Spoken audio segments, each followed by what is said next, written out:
Antibiotic stewardship in the intensive care unit is vital for optimizing patient outcomes and preserving antimicrobial efficacy.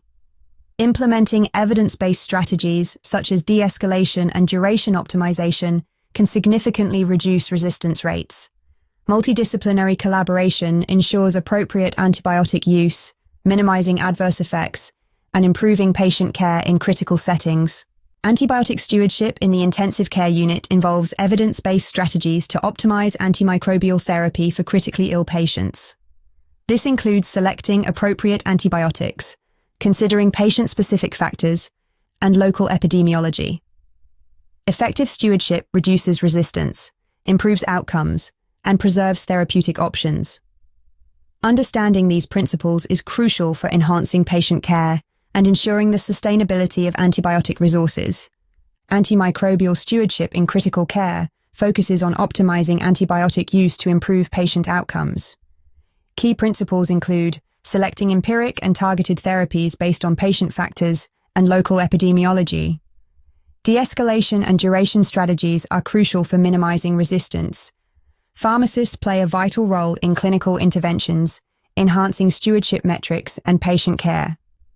Antibiotic stewardship in the intensive care unit is crucial due to the high-risk environment where critically ill patients face infections like sepsis, ventilator-associated pneumonia, central line-associated bloodstream infection, and urinary tract infection. Inappropriate antibiotic use increases mortality and resistance, escalating healthcare costs. Effective stewardship programs enhance patient outcomes and preserve antibiotics for future use. Empiric therapy in intensive care unit settings demands prompt action. Initiate broad-spectrum antibiotics within an hour for sepsis or septic shock. Choose agents based on likely pathogens, local antibiogram data, and patient-specific multi-drug-resistant risks. Always obtain cultures before starting antibiotics to guide future targeted therapy. Transition from broad-spectrum to targeted therapy based on culture results.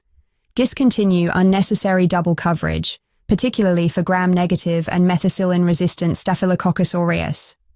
Convert intravenous to oral antibiotics when the patient is stable and has a functioning gastrointestinal tract. These de-escalation strategies reduce toxicity and minimize resistance selection pressure. Optimal antibiotic therapy duration is crucial. For pneumonia, 5 to 7 days suffice if clinical improvement is evident. Sepsis or bacteremia typically requires 7 to 10 days in stable patients. Intra-abdominal infections need 4 to 7 days post-source control. Recent guidelines confirm shorter durations, maintain effectiveness while enhancing safety. In septic shock, initiate antibiotics within 1 hour of recognition. Adjust doses for renal and hepatic impairment to manage organ dysfunction.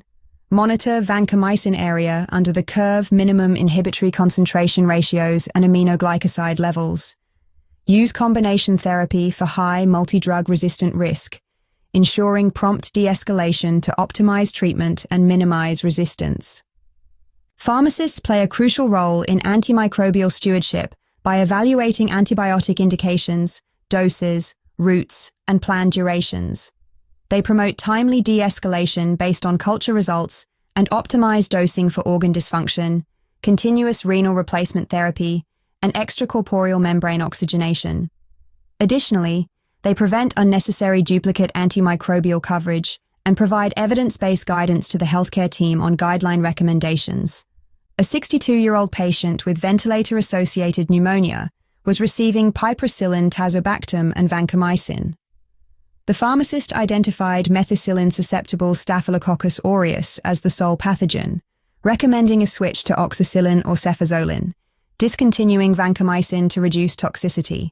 An evidence-based 7-day treatment course was advised, optimizing antibiotic duration and minimizing unnecessary methicillin-resistant Staphylococcus aureus coverage.